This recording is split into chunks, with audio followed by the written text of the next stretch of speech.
우리가 지난 시간까지 하나님께서 주시는 그 신령한 하늘의 복, 3절에 보니까 찬송하리로다. 그렇게 그 찬송을 먼저 했던 것은 우리 가운데 임한 하나님 나라의 그 신령한 복을 생각을 하니까 찬송이 터져 나온 것 아니겠습니까? 그러면서 이렇게 말하죠.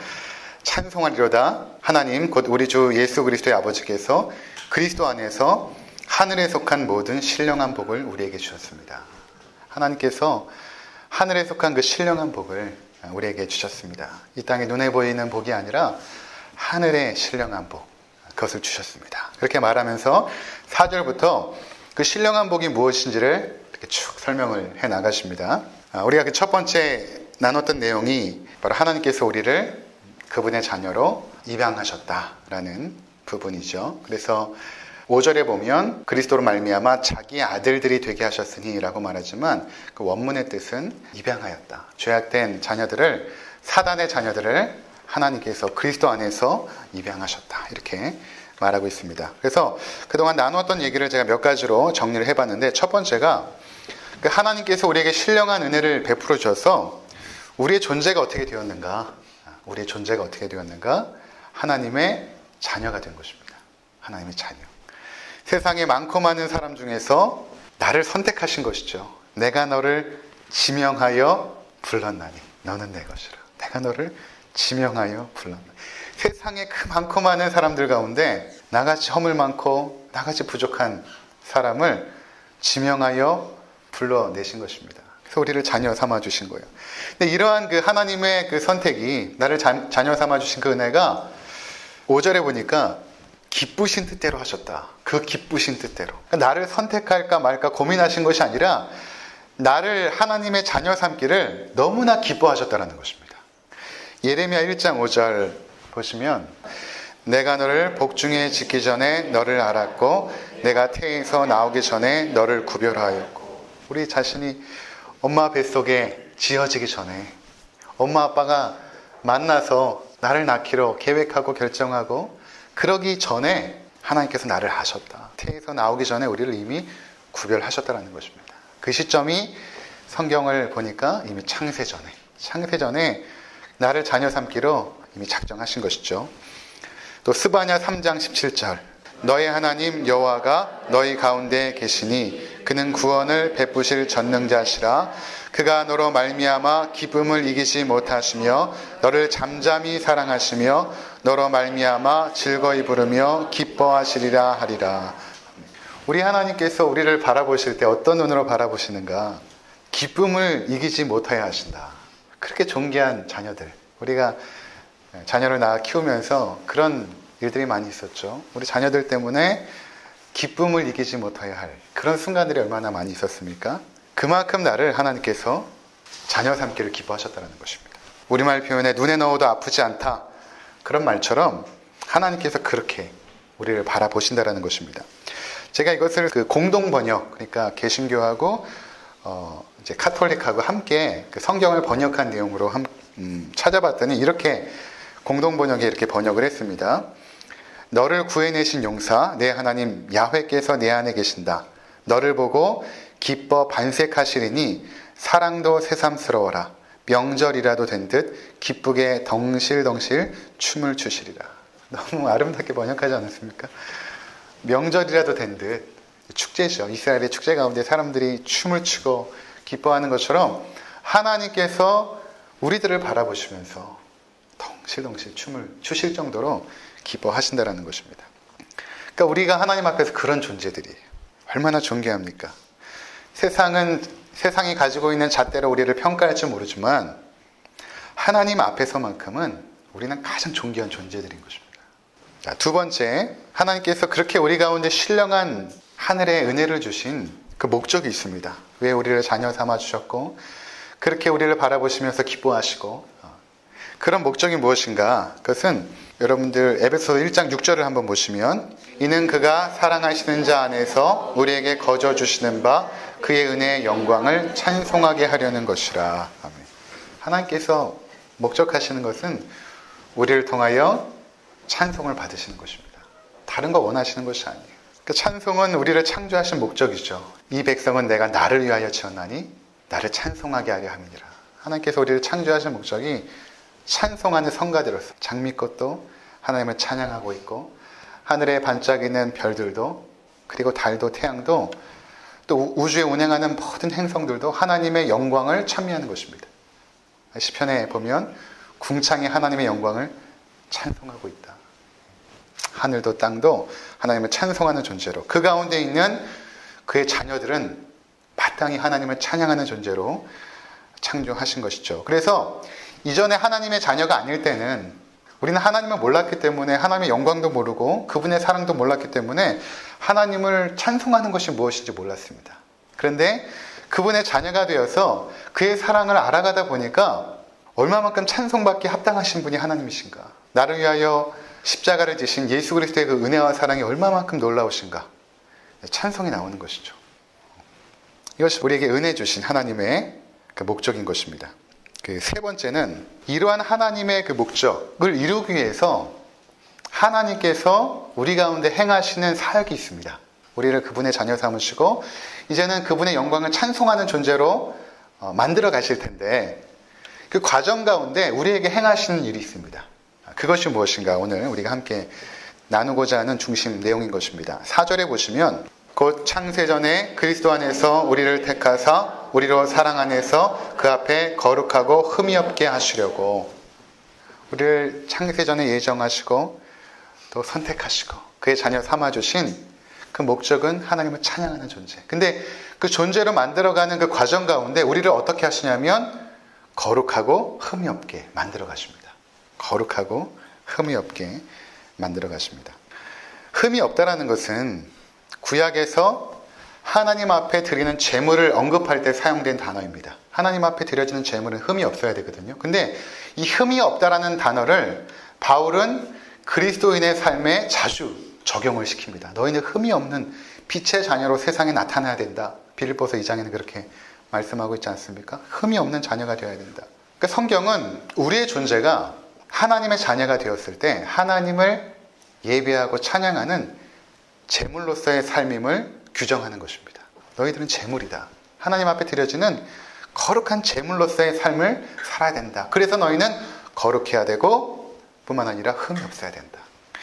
로마서 12장 1절과 2절 그러므로 형제들아 내가 하나님의 모든 자비하심으로 너희를 권하노니 너희 몸을 하나님이 기뻐하시는 거룩한 산 제물로 드리라.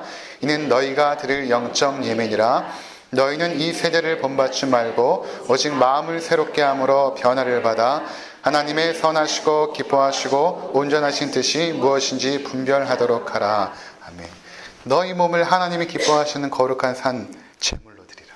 너희의 몸이라는 것은 단지 우리가 가지고 있는 이 신체가 아니라 우리 인격을 말합니다. 우리의 삶 전체를 말합니다. 우리의 존재 전체를 말하는 것이죠.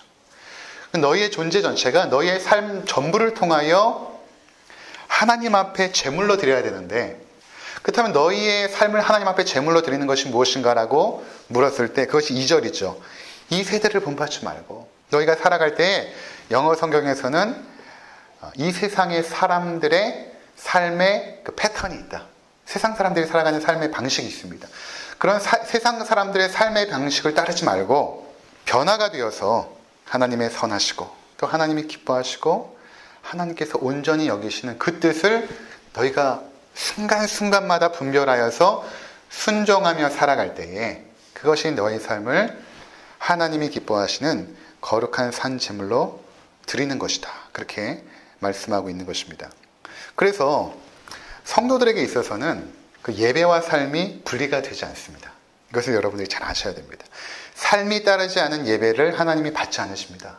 주일날 거룩하게 예배도 드리고 헌금도 드리고 봉사도 하지만 실제로 삶의 영역에서 하나님께 순종하지 않으면 하나님은 그 예배 자체를 받지 않으십니다.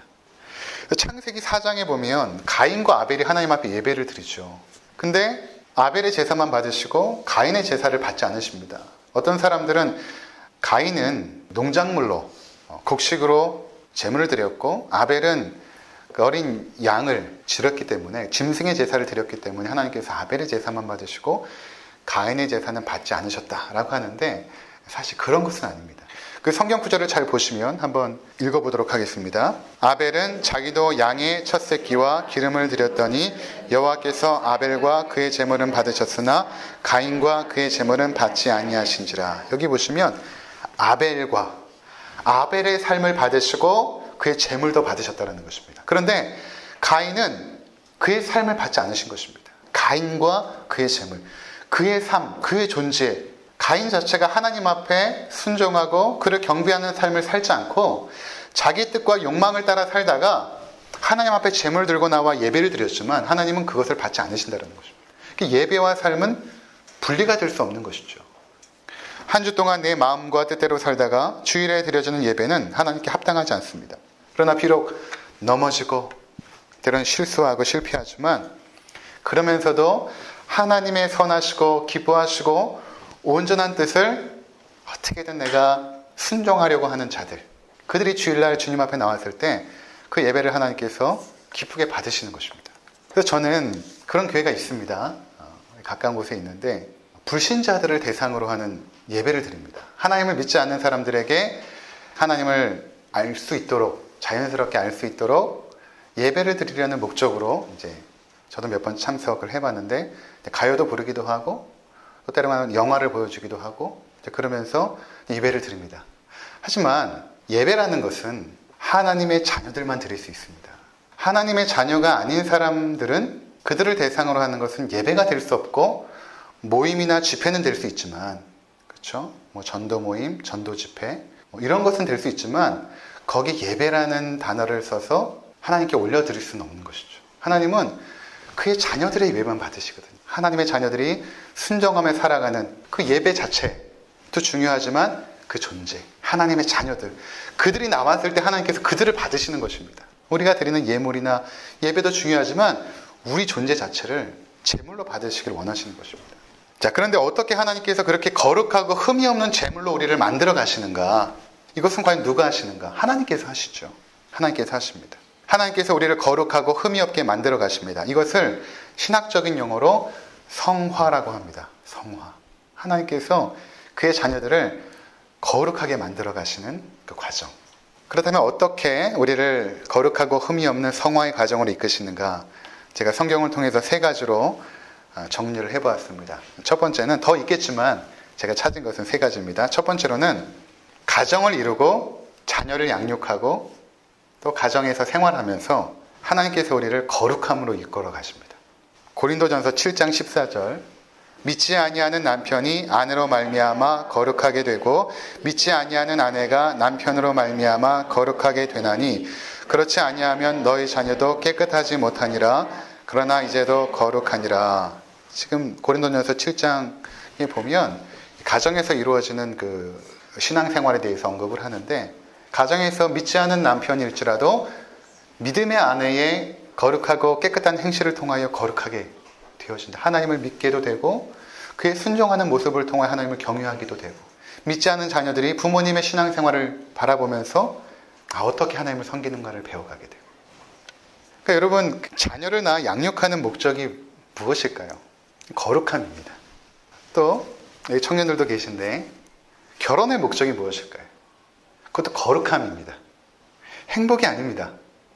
행복하기 위해서 결혼을 하거나 행복하기 위해서 자녀를 낳으면 여러분 반드시 그렇지 못하다는 사실을 계속해서 경험하게 될 것입니다. 행복하기 위한 나의 모든 선택들이 이상하게 행복하지 않은 결과로 맺어지게 될 것입니다.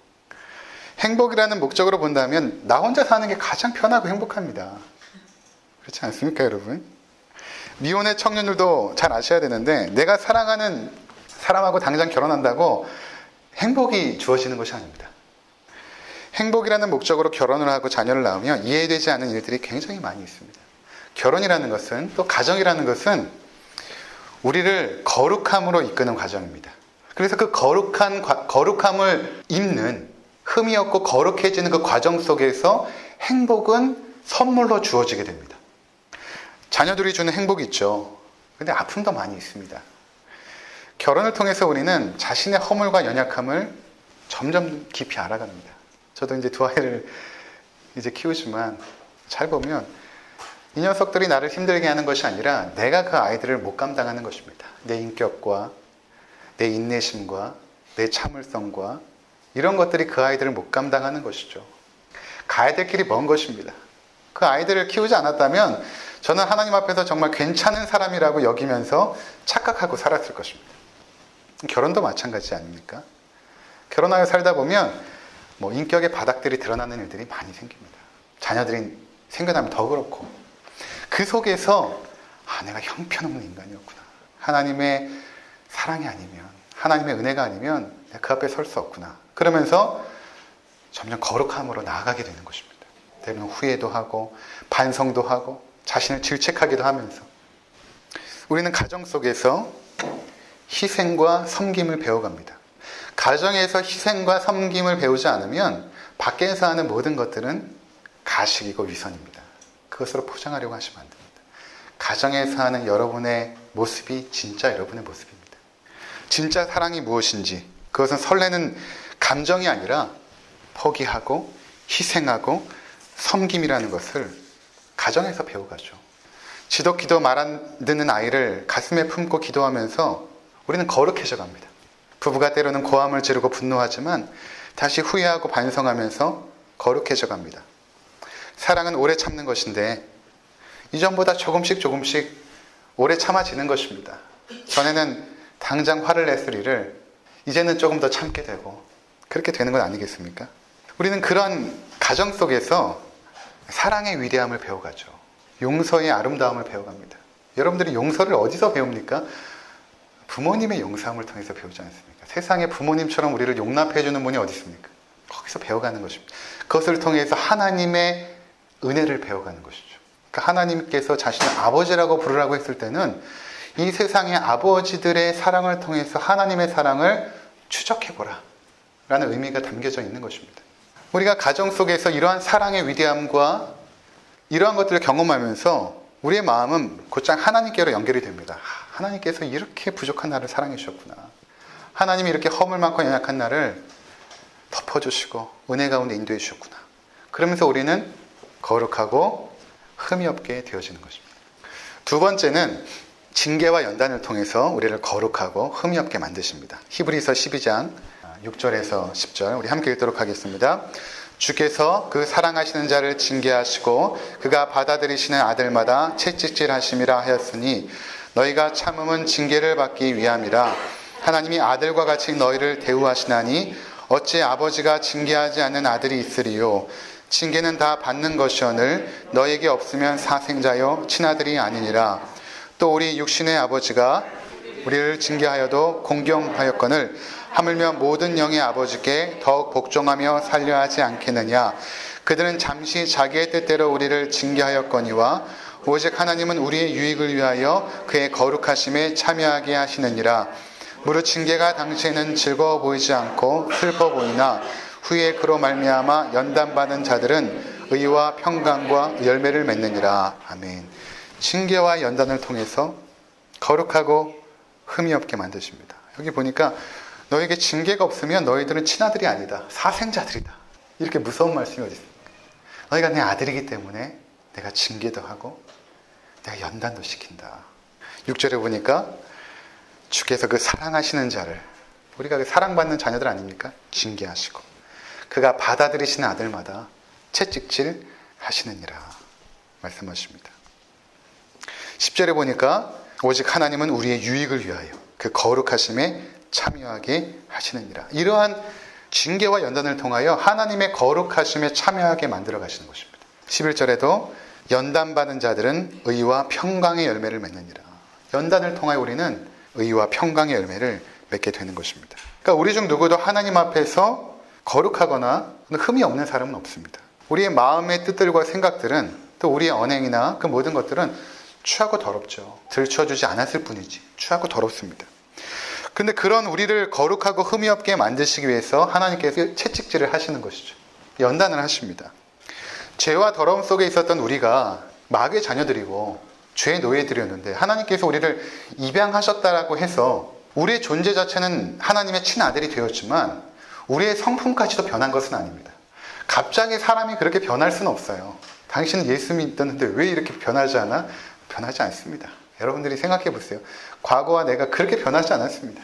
조금씩 거룩하고 흠이 없게 되어가는 과정에 있지 그렇게 크게 변하지 않습니다. 지독히도 변하지 않은 우리를 때로는 연단하시고 징계하시면서 조금씩 거룩하게 만들어 가시는 것이죠. 베드로전서 4장 12절 사랑하는 자들아 너희를 연단하려고 오는 불시험을 이상한 일 당하는 것 같이 이상히 여기지 말고 연단을 이상하게 생각하지 말라. 또 욥의 고난 가운데서 욥이 고백하는 것이 있습니다. 욥에게 얼마만큼 여러분 연단을 받았습니까? 욥처럼 연단받는 사람이 없습니다. 욥기 23장 10절 그러나 내가 가는 길을 그가 아시나니 그가 나를 단련하신 후에는 내가 순금같이 되어 나오리라. 단련이 연단이죠. 연단은 원어의 뜻이 그 순금을 뽑아내는 그 과정, 연단이거든요. 불순물을 다 제거하고 100% 순금을 뽑아낼 때 하는 그 모든 과정이 연단의 과정. 그렇게 우리의 삶 가운데 하나님께서 죄악된 것들을 하나하나 씻겨 나가게 하시고 하나님의 자녀다운 성품의 모습으로 우리를 만들어 가시는 것. 그때 하나님께서는 때로는 징계도 하시고 때로는 연단도 하시는 것입니다.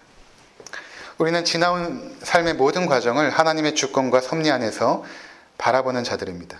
그 가운데 자녀로서 거룩함의 자리에 세우기 위해서 때로는 징계하셨고 때로는 연단하셨습니다. 그때 그 힘들었던 그 과정들, 그 고통스러웠던 과정들이 그 당시에는 참 이해도 안 되었고 어려웠지만 또 지금도 겪고 있는 나의 그 연단의 과정 속에서 때로는 하나님이 원망스럽기도 하고 또 하나님께 서운한 감정이 들 수도 있겠지만 하나님은 우리를 하나님이 목표하신 자리로 끌고 가기를 원하십니다. 하나님의 영광의 찬송이 되는 그 자리로 끌고 가기를 원하세요. 그러려면 때로는 채찍도 들으셔야 되고 연단도 하셔야 되는 것입니다. 그렇지 않으면 우리는 어떻게 되냐면 아주 무서운 형벌인데 로마서 1장 24절 보시면 그러므로 하나님께서 그들의 마음의 정욕대로 더러움에 내버려 두사 그냥 그들이 자기 마음대로 살도록 내버려 두시는 것입니다. 또 로마서 1장 26절에도 이 때문에 하나님께서 그들을 부끄러운 욕심에 내버려 두셨으니 그냥 내버려 두시는 것입니다. 이게 가장 무서운 형벌입니다. 그냥 그렇게 살아라. 내버려 두다라는 이 원어를 보니까 파라디도미라고 말하는데 파라디도미는 주권을 넘겨주다라는 의미가 있습니다. 내가 너희를 끌고 가고 있는 나의 그 주권, 내가 너희를 하나님의 자녀답게 만들어가는 그 주권을 그래 내가 포기하고 네 마음대로 살아라. 네 삶의 주권을 네가 가져라. 이게 내버려 두는 것입니다. 그럼 어떻게 됩니까? 망하는 것이죠. 망하는 것입니다. 근데 하나님 우리를 결코 포기하지 않으십니다. 우리를 자녀답게 만들어 가십니다. 내가 거룩하니 너희도 거룩할지어다 하셨던 그 하나님이 우리를 계속해서 빚어가는 과정 가운데 있는 것입니다. 세 번째, 하나님께서 우리를 거룩하고 흠이 없게 만드시는 그 방법은 말씀입니다. 말씀을 통해서 우리를 거룩하게 만드시고 흠이 없게 만드십니다. 에베소서 5장 26절 이는 곧 물로 씻어 말씀으로 깨끗하게 하사 거룩하게 하시고 또 디모데전서 4장 5절 하나님의 말씀과 기도로 거룩하여 짐이라 요한복음 17장 17절 그들을 진리로 거룩하게 하옵소서 아버지의 말씀은 진리니이다. 아멘. 이 하나님의 말씀은 기록된 성경입니다. 하나님 말씀은 기록된 성경입니다. 이 외에서 하나님 말씀을 찾으려고 하는 모든 시도들은 잘못된 것입니다. 이것이 하나님의 말씀인데 이 말씀이 우리를 거룩함으로 인도합니다. 주일에 선포되는 말씀이나 설교 말씀이나 또는 개인적인 묵상 또는 내가 시간을 내어 공부하는 그 성경 공부를 통해서 하나님께서 우리를 거룩하게 만들어 가십니다. 첫 번째로는 말씀은 우리의 심령 안에 있는 가장 어두운 곳에 있는 죄악까지도 들춰내십니다. 그 더러움까지도 들춰내십니다. 말씀은 빛이거든요. 그래서 말씀은 있는 가운데 그 빛이 우리 심령에 들어오면 우리의 가장 내가 깨닫지도 못했던 그 더러움의 죄악까지도 폭로해내십니다. 명예는 아주 탁월한 의사들은 정확하게 진단하죠. 진단이 정확하지 않으면 치료가 될 수가 없습니다. 시간만 끌고 약만 잘못 쓰지. 정확하게 진단하는데 하나님 말씀이 들어오면 우리 안에 있는 그 문제들을 정확하게 들춰내십니다. 히브리서 4장 12절 하나님의 말씀은 살아있고 활력이 있어 좌우의 날선 어떤 검보다도 예리하여 혼과 영과 및 관절과 골수를 찔러 쪼개기까지 하며 또 마음의 생각과 뜻을 판단하나니, 의사 손에 들려있는 예리한 수술 칼처럼, 그리고 그 정교한 그 진단 기계들처럼 그 말씀의 빛이 우리 가운데 들어왔을 때 그 안에 죄악들을 들춰내고 그것들을 도려내시는 것입니다. 그 말씀이 절망 가운데 있는 자들을 위로하고 소망을 주죠. 우리의 죄악들을 들춰낼 뿐만 아니라 우리를 치유하고 회복시키고 소망을 주고 그렇게 하십니다. 시편 119편 49절에서 50절 함께 읽겠습니다. 주의 종에게 하신 말씀을 기억하소서. 주께서 내게 소망을 가지게 하셨나이다. 이 말씀은 나의 고난 중의 위로라. 주의 말씀이 나를 살리셨기 때문이다. 그 절망 가운데 있었던 자들에게 소망을 주셔서 나를 살려내십니다. 나를 살려내십니다. 그 말씀이 뿐만 아니라 하나님의 거룩함의 길을 보여주는 등이요 빛이 됩니다. 우리가 어떻게 살아가야 되는지 알지 못할 때 그 말씀의 빛이 우리 가운데 비추면 하나님의 선명한 뜻과 계획들을 보게 되죠. 시편 119편 105절 함께 읽겠습니다. 주의 말씀은 내 발의 등이요 내 길의 빛이니이다. 내 발의 등, 내가 가야 될 그 발 위에 등이 되어주셔서, 그리고 내 길의 빛이 되어주셔서 먼 길을 비추시고 또 내가 한 걸음 딛는 길까지도 비춰주십니다. 내 발의 등이 그러한 의미 아닙니까? 내 길 전체를 비추시고 내가 그 다음에 어떤 발걸음을 디뎌야 될지까지도 말씀이 보여주시는 것입니다. 또한 청년들이 거룩함에 이르는 길을 보여줍니다. 시편 119편 9절 함께 읽겠습니다. 청년이 무엇으로 그의 행실을 깨끗하게 하리까? 주의 말씀만 지킬 따름이니이다. 그렇죠. 우리 청년들이 그의 말씀을 따라갈 때에 그의 행실들이 거룩해져 가는 것입니다. 그래서 우리가 하나님의 자녀가 되어졌을 때 처음에는 하나님께서 눈에 보이는 것들로 다루어 가십니다. 기도를 해도 막 응답이 되어주고 하나님의 축복을 많이 받고, 처음에는 그렇죠. 질병도 고침받기도 하고 하는 일마다 또 잘 되고, 아, 하나님 정말 살아계시는구나. 처음에는 그래요. 하나님께서 신앙이 어린 자녀들을 다뤄 가실 때는 그렇게 눈에 보이는 것들로 다뤄 가시는데, 신앙이 조금씩 성장하기 시작하면 하나님의 말씀으로 다뤄 가십니다. 그래서 여러분들이 말씀으로 자꾸 나아가게 되는 것이죠. 신앙이 성장할수록 막 어떤 뜨거운 열정적인 기도회나 어떤 신유의 은사나 어떤 예언을 하거나 이런 것으로 찾아가지 않고 신앙이 성장을 하면 하나님의 말씀을 사모하게 됩니다. 그래서 그 말씀 속에서 점점 거룩하고 흠이 없게 되어지죠. 그래서 말씀 중심의 신앙을 여러분들이 딱 갖게 되면 흔들림이 없습니다. 시편 1편에 시냇가에 심은 나무가 시절을 쫓아 과실을 맺으며 그 잎사귀가 마르지 아니한 같이, 그렇게 주의 말씀에 뿌리를 내리는 사람들은 신앙이 흔들리지가 않아요. 고난 가운데서도 흔들리지 않습니다. 예수님께서 산상수훈 7장에서 너희가 내 말을 듣고 이 말 위에 너희의 집을 세운 자들은 비가 내리고 창수가 나고 풍파가 일어도 결코 넘어지지 않는다. 말씀 중심의 신앙은 상황과 환경에 흔들리지 않습니다. 간혹 교회에 문제가 있을 수 있고 믿고 신뢰했던 목사나 또 사랑했던 성도들에게 실망과 좌절과 절망을 느낄 때도 있죠. 근데 흔들리지는 않습니다. 왜냐하면 나의 신앙의 뿌리가 말씀에 있기 때문에, 그 사람에 있었던 것이 아니기 때문에 흔들리지가 않죠. 사람이나 상황에 종속되지 않습니다. 그래서 여러분들이 말씀 중심의 신앙으로 나가야 되는 것입니다. 그럼 여러분들이 거룩해지고 흠이 없는 그분의 자녀들로 점점 성화되어 나간다는 것입니다. 사랑하는 성도 여러분, 하나님께서는 우리를 선택하시고 예정하사 그분의 자녀로 삼으셨습니다. 그리고 이제 하나님의 자녀답게 우리를 갖고 나가십니다. 때로는 자신의 모습에 실망하고 좌절하기도 하지만 하나님은 결코 우리를 포기하지 아니하시고 하나님 목적한 그 자리까지 여러분들을 끌고 가실 것입니다. 그 속에서 더욱더 하나님을 의지하시고 나가시는 복된 인생이 되시기를 주의 이름으로 축원을 드립니다. 기도하시겠습니다.